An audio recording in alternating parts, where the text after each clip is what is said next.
There are two kinds of people in this world. The people who fail to do what they know they should, and those who keep doing things they know they shouldn't. Guess what? You're both. Hi, I'm your host, life and business coach, Marcy Barker, aka your loving kick in the pants.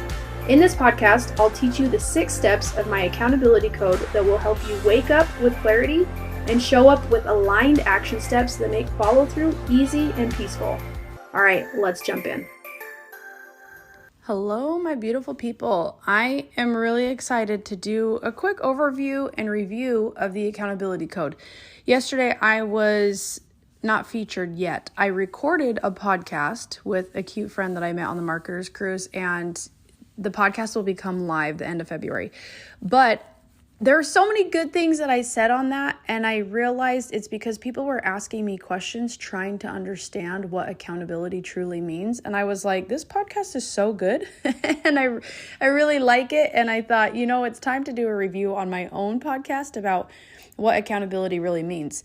And I hope that this will be useful because this is what the entire podcast is all about. Your loving kick in the pants is your ability to do the things you know you should do.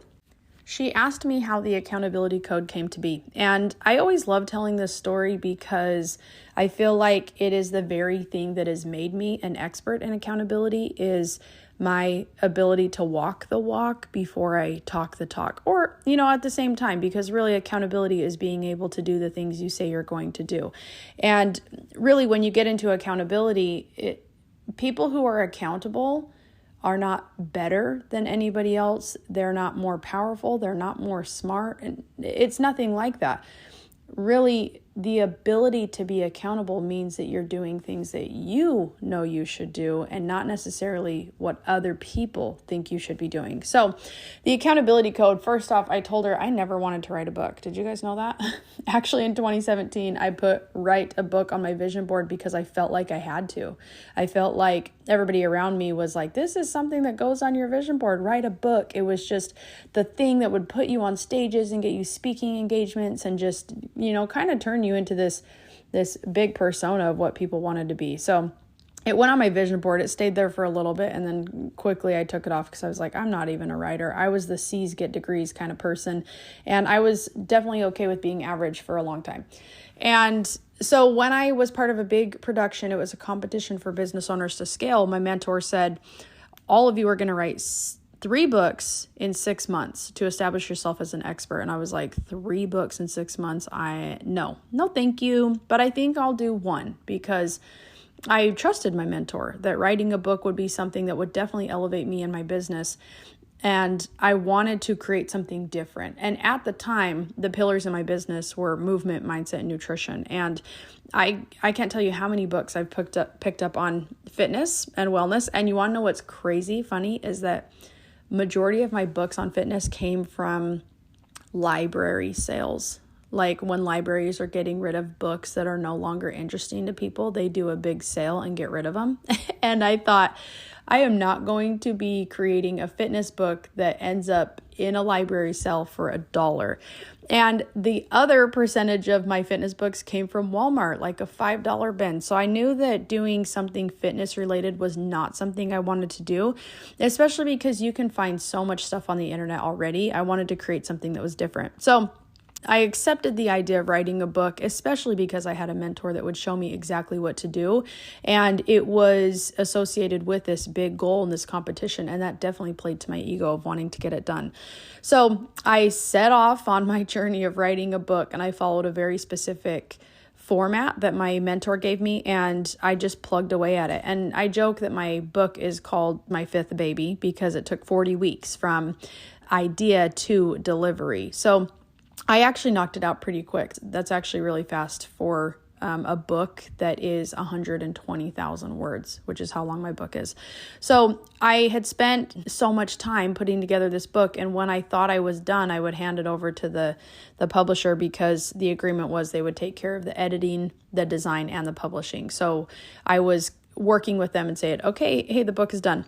Well, I spent 5 weeks in Guatemala finishing this book, and 5 weeks away from my family was such a big decision. And Aubrey, my husband, was like, if you knock out a book and they're promising that it will actually get done, like, it's a no-brainer. You should go and do it. So I spent a lot of time writing my book, and my experience in Guatemala, I'll save for another podcast, but it was very hard. It was extremely hard to do. And when I got home from Guatemala, I actually got COVID. And, not from traveling. It was literally from me being back around my friends who I saw every month for this competition. And somebody was coughing at the table, and lo and behold, it was COVID. So while I was trying to put finishing touches on the book, the publisher was like, we need it done. We need it done. And I was just sick. I just wanted to give up. I wanted to be done.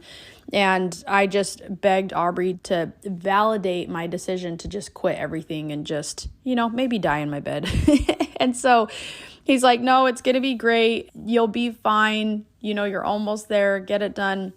And so recovering from COVID, I actually had to fly out of town to film, and I sent my book to the publisher, and they were like, this is not done. This is not something that we can publish and be proud of. And I just was at my wit's end. I was so tired. And I had 1 hour on the front runner, or the train, from my house to the airport. And I was like, I have to get this done. I cannot keep dragging this on. And I sat on the front runner and decided that I was going to write an introduction to my book that would make all of the stories tie together. And that's where I started, with reflection. Reflection is the first step of the accountability code. It is thinking on your goals, your values, and your problems. And this goal became a problem for me, that I was like, why am I not getting the results that I wanted? I'm following this person's plan to a T. I'm doing everything they're telling me, and it's just not good enough. It's not what I'm supposed to be doing. So reflection was in full force during that time. Hey listeners, the message of waking up and showing up is yours for the taking. In fact, it's free. I've recorded my entire audiobook, and I'd love for you to consume it between episodes. Head to marcybarker.com to get instant access to the accountability code Wake Up and Show Up. All right, let's jump back in. And then I had a come to Jesus moment, and that brought me to the second step, which is humility. And humility is a modest view of who you are now related to who you can be. And I had to pray to Heavenly Father and said, I really, really need some help. I thought I was doing everything just like I was supposed to, but there's something missing here. I'm tired. I want to give up, but I don't want that 5 weeks in Guatemala away from my family to be a waste. Like, I have to get this book done. Can you please help me? And then that brought me to the next step, which is planning. And one thing that I was taught in my youth is that when you pray, you depend on Heavenly Father for the answers, but then you depend on yourself to get things done. And so my plan was to sit there and write nonstop with all the time that I had.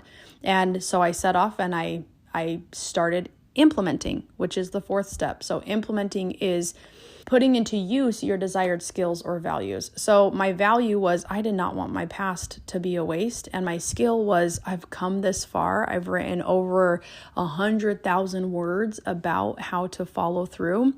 And it was time for me to put them all together. So implementing, I put my headphones on, I put my head down, and I did nothing else on that train ride but write. And that brings us to the next step of the accountability code, which is commitment. So commitments are things that you can prove. It's black or white. You either did it or you didn't do it. And I decided that before I got into airplane mode on my flight, I was going to send over this introduction to my publisher, and I was going to give him the very best that I could do. And it was something different because this introduction was not part of the format. They did not give me this part. And I was kind of worried about, am I going to spend all of this time doing something that they're just going to say, hey, this is not good enough. It's not done. But my commitment was I was going to try, and I was going to send that document off before I got into airplane mode.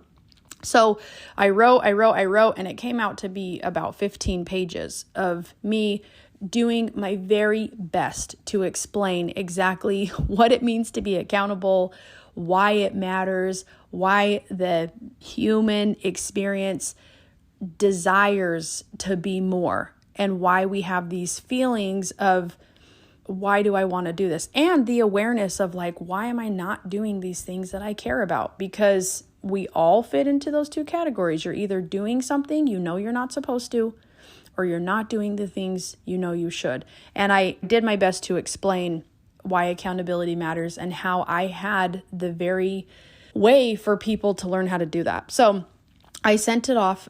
I got on my flight.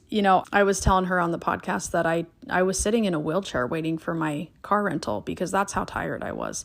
I was so extremely exhausted from COVID. And actually, nobody really knew this at the time, but that was also the weekend that my mom told my whole family that she's leaving my dad after 40 years. And so I was so taxed. I was so drained and I was so ready to be done. And I turned on my phone, I got my internet back and I got feedback from my publisher. And feedback is the last step of the accountability code. It is information used as a basis for improvement.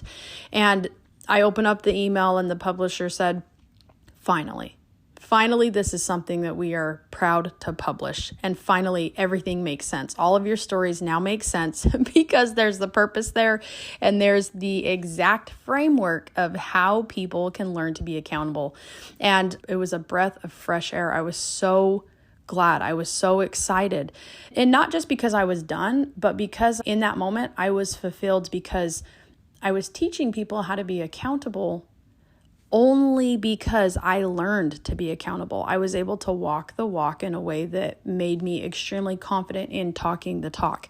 And so I was just really, really glad for that because once that happened, my entire life changed. My business changed, my relationships changed, and I now had this newfound ability that not only keeps me in a state of awareness of how I need to be accountable, but it's also changed so many people's lives because accountability is your ability to say, what do I need to be doing? Just like the publisher gave me the whole format, it didn't work. It didn't work when I tried to follow it to a T. It wasn't until I put my own thoughts and feelings and actions into place that it actually made sense for me. And really, that's how I feel about accountability. When you are doing what you need to do, you're going to show up and impact other people in a way that is the most divine way of showing up. It is the most divine way of waking up and doing something about it. And one thing that is kind of funny in my story is that I had flown out to film. I got the feedback from my publisher that this was it. We were ready to go. That trip, I had some stuff to do with filming, and then there was also an event that I got to attend. And one of my friends, I asked her, she was just talking about her business and how she was kind of stuck with something. And I said, hey, Sylvia is exactly who it was. I said, Sylvia, can I take you through my process of the accountability code and we'll see how this will help you with this thing that you're working on? And she's like, yeah. And so Sylvia and I sat in our hotel room, the lights were dim. We were in our pajamas and we started talking and Sylvia was like, wait, I got to get a notebook out. I need to take notes on these things that you're saying. And so I took her through the accountability code, each step. And it was so awesome because during that time, you could see Sylvia's worries disappear. You could see her getting more clarity. You could see her having confidence in her message and her next step because it made so much sense. And as she was working on her goals, her action steps were a direct reflection of what she wanted to accomplish. And you guys, when that happens, when your commitment items are so aligned with what you want to accomplish, that's where follow through becomes easy and peaceful. Is because you are excited to get it done. You're motivated and you have this internal push that is a strength to anything that you choose to do. So the process of the accountability code really is a framework that anybody can use. And again, on that other podcast that I was on, it doesn't have to be daunting. It doesn't have to be exhausting. It can literally be exactly what you need. But at the very least, you have to know the framework. And so I hope that everything that I have put out there for you is supporting you in learning the accountability code and utilizing it in your daily life. So again, the steps of the accountability code are reflection, humility, planning, implementing, commitment, and feedback. I want to leave you with that. I hope that if you haven't gotten the audiobook yet, go and get the audiobook, because it's going to help you really solidify these steps. And the more familiar you are with the framework, the more often you will use it, and the more often you will have that sense of peace and confidence in your ability to follow through. So I will see you all next week. I hope you have a fantastic day. Hey friends, I want to thank you for listening to this episode of Your Loving Kick in the Pants. If you got any value out of this episode, I would love for you to drop me a review or share with a friend what you learned. All right, I'll see you next Wednesday for Your Loving Kick in the Pants.